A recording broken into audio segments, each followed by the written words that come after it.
and welcome back to another edition of the Cosmic Twilight. In today's video, I want to continue on the topic of 2012 and do a bit of a detailed analysis into a subject that I'm quite new to, and that is numerology. This chap here is called Rik Clay. I found Rik Clay's work on a radio show called Red Ice Creations that I was listening to back in late 2007, 2008.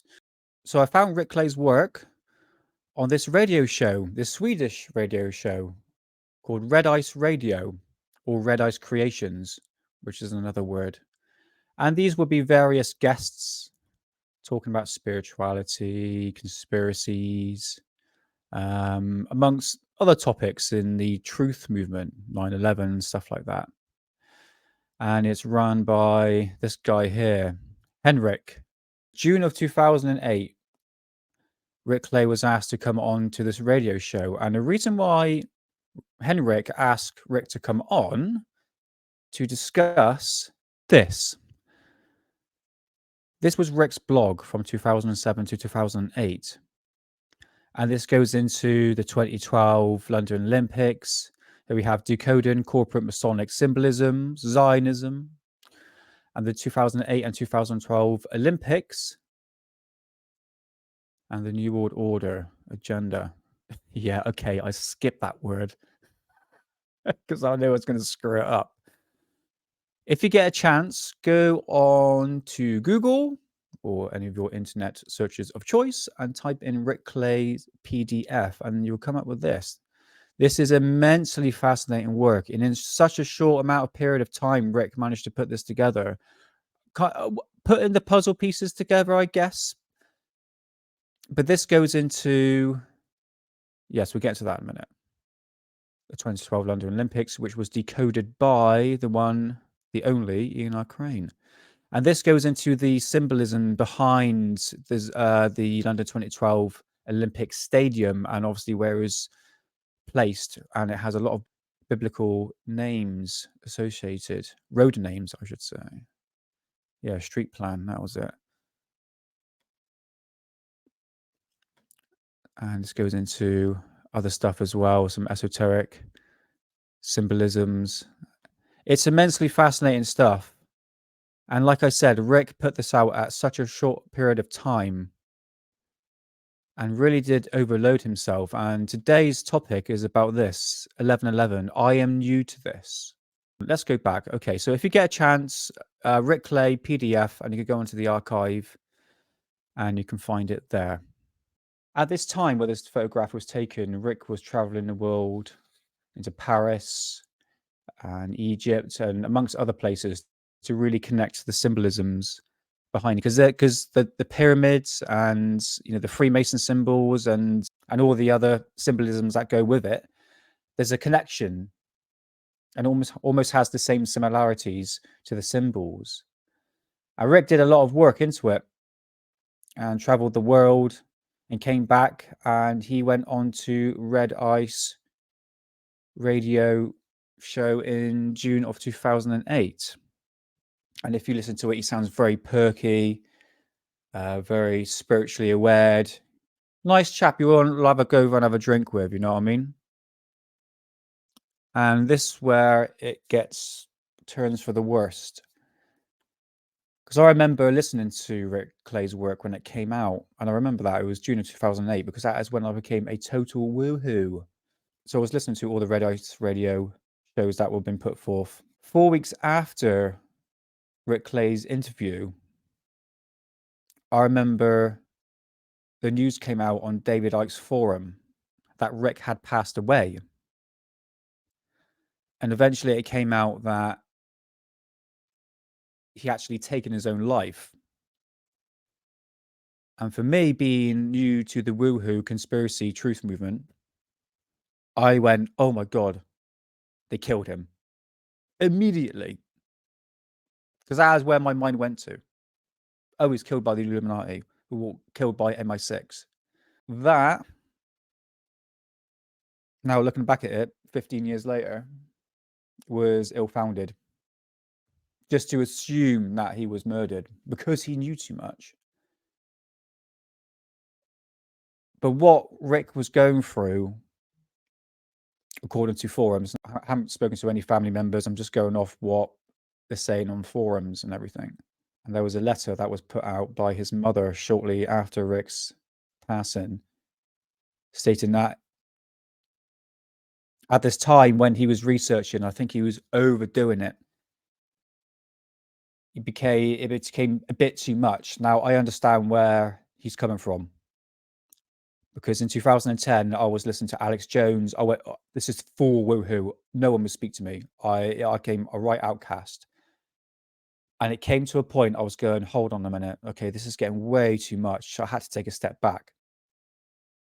I don't know if Rik had mental problems or he was going through some sort of mental health issues. But all I know is that, however, saying that he was killed by the Illuminati is just nonsense. I think it's a bit more deeper to this person. And like I said, I haven't spoken to any family members or any friends of Rik. But nevertheless, I think going at 1,000 miles an hour, and Rik really did that. He really put his all into it, did so much research, and he put it out on his blog, which I should have mentioned, which was called The Cosmic Mind. And eventually he took it down. Yeah, it's a shame that he's gone. He should have stuck around. But nevertheless, he's gone, but definitely not forgotten. And today, we are going to look at Rik's analysis into the number 1111 because it's all a bit new to me. Like I said, I'm always open to all aspects of life. I'm keeping the door open if I'm not too familiar or very skeptical about certain topics. In other words, I'm a great listener. Let's continue with Rik. Yeah, definitely. Yeah. I mean, to set the groundwork for where I'm coming from, obviously, I've got a few facts here that I'd just like to say because obviously it's the basis for a lot of my work. Yeah, sure. And obviously, this number, this 1111 is it seems to work itself into a lot of things. I mean, predominantly the first thing is the universe itself, and obviously on the 11th of August 1999 at 11:11 a.m. there was a total solar eclipse that was observed through Europe. Mm-hmm. And yeah, I remember exactly where I was. I was in Devon at the time when that happened. God, that happened on 11/11. On August 11th, 1999. Bloody hell. If you move that further on the end date, December 21st, 2012, the end date of the main calendar, the winter solstice, which is when the calendar ends, is at 11:11 a.m. So I've heard, so obviously, yeah. So we've got this effect where the universe is ringing these numbers at us, in accordance to consciousness and stuff. Yeah. And when you look, oh yeah, sorry, I'm not going to stop too much like I did in my last episode, but I'd love to get into the topic of crop circles because I don't live too far from Wiltshire. It's only like 45 minutes away from me of Glastonbury, and I would love to go to a crop circle, a real one, and do some investigations. But we all know 98% of them are man-made. But I'm rambling. Let's continue with Rik. Look at it in an astrological sense, with the precession of the equinoxes and the 26,000-year cycle of the Earth wobbling through the 12 signs of the zodiac. We're said to be moving into the new age of Aquarius, and Aquarius is the 11th astrological sign. Which is now we're in the age of Aquarius. Age of Aquarius. And so, getting further into it, you look at the numbers of 2112, 2012, and you add all those numbers up, and you get an 11. And then you look into the sun, for instance. Yeah, this is, sorry, I keep stopping. Sorry. This is what I'm a bit skeptical about, just by adding the numbers up. But let's hear Rik out. It's in the sunspot cycle, so 11 years. And basically everything that you can just keep finding these 11s out of things. And you could argue that, are you looking for them? But basically, when it's that amount of things within the universe, it's not like I'm looking for them because they are there. Yeah. You can't deny that. And so then you start moving into the numerology of it. And for instance, if you get 1111 and you multiply it by 1111, you get the number 1 2 3 4 3 2 1, which is a pyramid. Okay, so you've got a pyramid numerology that you can get out of the 1111. Backtrack on that a little bit and take it a little bit slower for us again. Okay. Yeah. Okay. Well, if you've got the time code 1111 and you multiply it by the same thing, so 1111 times 1111, Yeah. you get the number 1, 2, 3, 4, 3, 2, 1. Okay. So Yeah. if you imagine that as a visual, you've got a pyramid. So Yeah. one step up, that's number 1. Then we have 2, that's Okay. 2 steps up. Is that what you're going at here? Yeah, yeah. So essentially, like, because you've got the 1, 2, 3, 4, 3, 2, 1. If you would plot that on a graph, Right. on an X and a Y, you'd have a pyramid.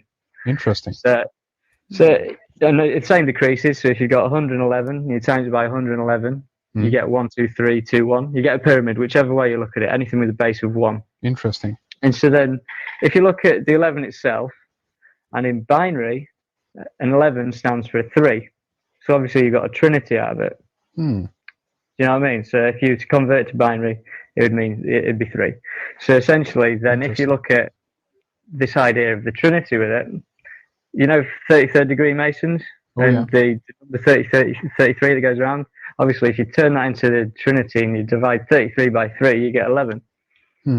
That's right? interesting. So, yeah, so you start like seeing these 11s, as I'm saying. So then you move on to recent events and you get to September the 11th, 2001, right? And you realize that the building was stood like an 11.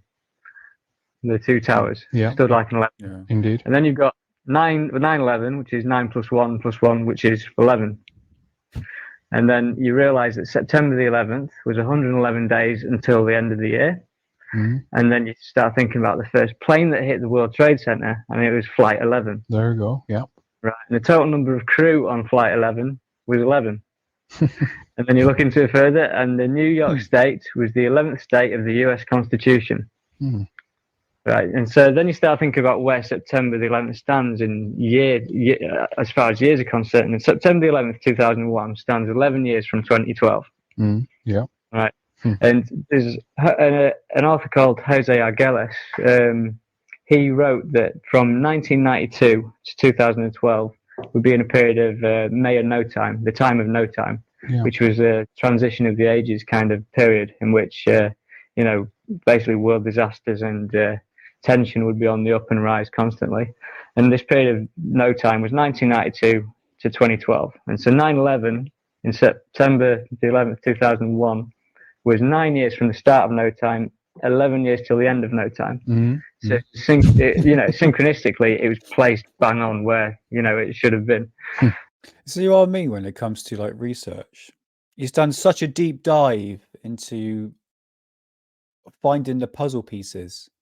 This is a little taster for Rik Clay's journey to his immensely fascinating work into symbolisms, esoteric knowledge, 2012, the Olympics. So that is all to come. Like, subscribe, all that malarkey. I shall see you very soon. Hey, it's Dana from StreamYard. I'm so excited to announce the launch